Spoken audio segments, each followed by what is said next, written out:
মানুষ ভুল থেকে শিখে, এর একটা ব্যাখ্যা আজকে আমি আপনাদেরকে দিব।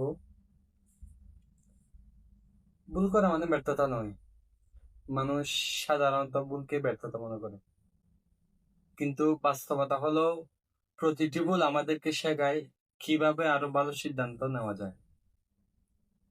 উদাহরণ মনে করতে পারেন, কেউ নতুন কোনো কাজ শুরু করে, প্রথমে ব্যর্থ হয়, কিন্তু সেই অভিজ্ঞতা তাকে পরবর্তী চেষ্টায় সফল করে। ভুল আমাদেরকে সতর্ক করে। ভুল শুধু শিক্ষার জন্য নয়, সতর্কের জন্য।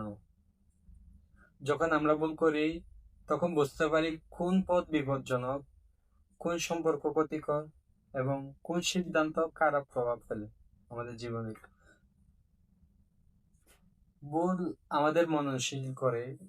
ভুলের মধ্য দিয়ে মানুষ চিন্তাশীল ও বিচক্ষণ হয়ে ওঠে। একবার ভুল করলে মানুষ তার কাজের প্রক্রিয়া, পরিকল্পনা ও চিন্তা ভাবনা আরো গভীরভাবে বিবেচনা করতে শেখে। ভুল আমাদের মানসিকভাবে শক্তিশালী করে।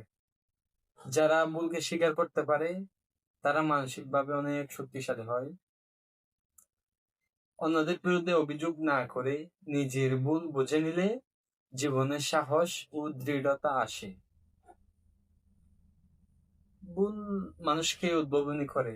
নতুন কিছু চেষ্টা করতে গেলে ভুল হওয়া স্বাভাবিক, কিন্তু এই ভুল থেকে আমরা নতুন পদ্ধতি, নতুন সমাধান, নতুন দৃষ্টিভঙ্গি খুঁজে পাই।